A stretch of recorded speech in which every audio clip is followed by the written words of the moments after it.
Hola, en este video voy a hablar de mi proyecto Clasificación de tópicos de interés, que es el trabajo final realizado en el ramo Aprendizaje Automático Bayesiano, con el profesor Pablo Guerrero, y mi nombre es Martín Cornejo. Bueno, en esta clasificación de tópicos de interés se utilizaron diversas técnicas de Machine Learning. Para ello se usaron librerías de Python como sklearn. También se utilizó NLTK para realizar stemming y lematización en texto, y la librería API LDAVIS, que es una herramienta que implementa Latent Dirichlet Allocation, que es un método no supervisado para explorar en texto y encontrar tópicos. El dataset utilizado para este proyecto es un CSV con tweets. Estos tweets fueron generados con una búsqueda avanzada en donde se usó la palabra clave Piñera y el filtro de fecha entre el 6 y el 11 de marzo. Lo que pasa es que el 11 de marzo de este año 2018 ocurrió el cambio de mando presidencial, en donde Bachelet le entrega el mando a Piñera. Acá tenemos ejemplos de algunos tweets. Vemos que tiene la etiqueta 01. Solo hay dos clases. ¿Es de interés o no es de interés? El de interés significa el 1 y el 0 que no es de interés. Pero ¿qué es de interés? De interés significa que pertenece al tópico cambio de mando presidencial. De eso se trata este proyecto, de encontrar tweets que pertenezcan al tópico cambio de mando presidencial. Porque no todos los tweets generados con ese filtro de búsqueda hablan del cambio de mando. Muchos pueden tener la palabra clave Piñera, pero algunos son insultos, halagos o hablan sobre acciones anteriores que ocurrieron con Piñera y gobiernos o etcétera, acciones fraudulentas, no sé. Entonces, es importante antes de realizar el entrenamiento de esta data hacer un preprocesamiento del texto, ya que en Twitter en general la gente puede escribir con falta de ortografía o utilizar caracteres especiales como hashtags, etcétera. Luego, para hacer una exploración de la data se puede hacer stemming por clases para saber las características de cada clase.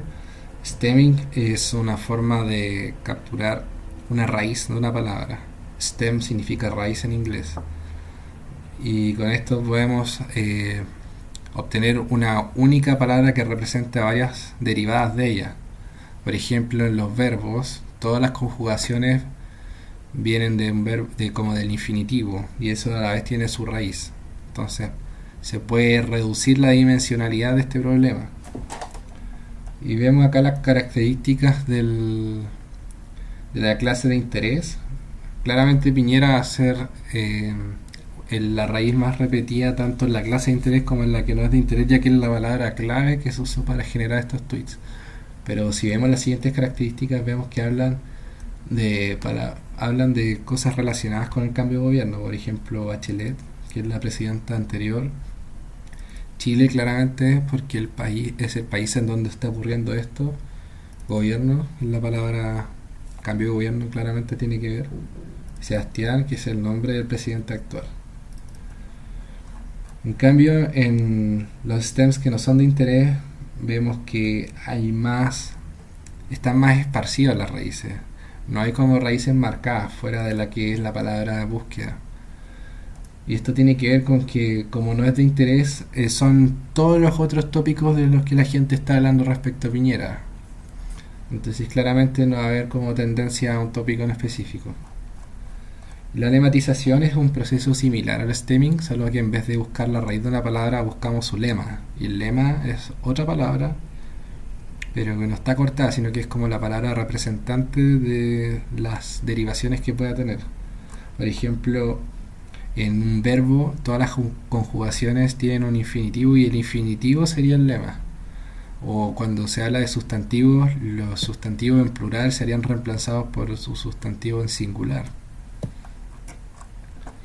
Pero en esencia las características van a ser similares. De hecho, son muy similares a las obtenidas en el stemming.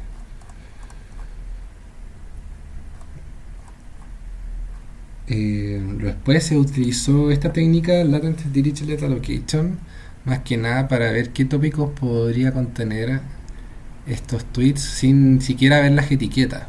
Porque podríamos estar buscando con etiquetas unos tópicos que estén, no sé, muy distintos a lo que encuentre otro método no supervisado, y podríamos estar omitiendo algunos tópicos.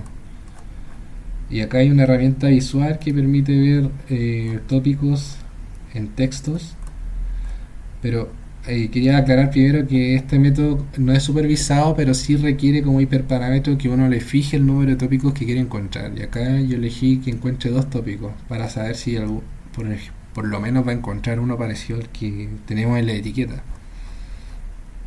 Y encontró estos 2 tópicos. Acá hay una suerte de distancia entre estos dos, porque estos podrían estar más juntos o incluso solapándose, pero vemos que hay 2 tópicos fuertemente marcados, pero no necesariamente coinciden con los tópicos que tenemos etiquetados. Por ejemplo, en el tópico 1 se habla de gobierno, Bachelet, y después Peuco, Punta Peuco, que es otro tema que no tiene que ver con el cambio de gobierno, pero directamente al menos. Y acá el otro tópico habla de Sebastián, presidente de Chile, país. A lo mejor pensaría uno que tiene más que ver con el cambio de gobierno, pero acá se habla de Bachelet, lo cual también tiene que ver con el cambio de gobierno. Entonces vemos que acá la máquina encontró 2 tópicos, pero habría que indagar más sobre a qué tópico específicamente se refiere.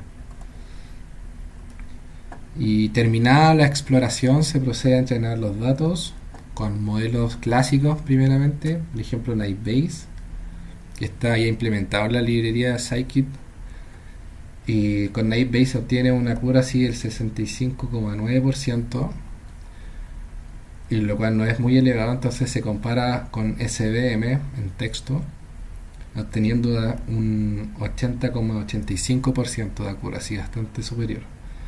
Y después se quiso probar un modelo semi-supervisado. Este modelo se basa en label propagation o propagación de etiquetas. Lo que utiliza esto es data sin etiquetar, aparte de la que ya tenemos etiquetada, para ver si se puede mejorar aún más el accuracy. Entonces usamos ese modelo que nos ofrece la misma librería Scikit y le agregamos 40 datos sin etiquetar, aparte de los que ya tenemos, a un entrenador de aprendizaje semi-supervisado, y se obtiene un 74,46% de accuracy. Es peor que SVM, pero aún así le gana Naive-Bayes. Y la pregunta que sale enseguida después de ver este resultado es si es que le agregamos más datos podríamos mejorar aún más esta accuracy e incluso podríamos superar a SVM. Bueno, hay que intentarlo. Entonces se agregaron 40 datos más sobre estos que ya teníamos sin etiquetar. Entonces ahora tenemos 80 datos sin etiquetar, y se entrenó y se obtuvo un 72,3% de accuracy, que es peor que lo que teníamos con 40 datos sin etiquetar. Entonces acá vemos que agregar más etiquetas sin etiquetar puede entorpecer a este modelo de aprendizaje semi-supervisado. Y lo otro que se analizó es ver si es que a lo mejor esto ya estaba entorpeciendo el aprendizaje semi-supervisado, y a lo mejor con menos etiquetas podríamos mejorar la accuracy. Entonces se probó este mismo modelo, pero solo con data etiquetada, para tener la referencia, para saber si ya estaba partiendo mal o bien. Entonces entrenamos este modelo semi-supervisado solo con data etiquetada y se obtiene un 70,2% de accuracy. Vemos que es peor que si usáramos 40 datos sin etiquetar. Entonces vemos que alcanza un máximo, quizás es local, pero alcanza un máximo, y se podría hacer una búsqueda binaria para ver cuál es el máximo óptimo, porque quizás entre 0 y 40 se alcanza el máximo, pero vemos que agregar más data sin etiquetar puede mejorar el accuracy hasta cierto punto, y esa es la conclusión de este trabajo, que sabemos que encontrar data con etiqueta es costoso, o generar data con etiqueta es costoso, pero la data sin etiquetar abunda, es baratísima. Entonces hay modelos que permiten hacer uso de esta data sin etiquetar en conjunto de data etiquetada, Y estos modelos son los que se llaman aprendizaje, los modelos semi-supervisados. En específico se utilizó el de propagación de etiquetas. Y ese ha sido este trabajo.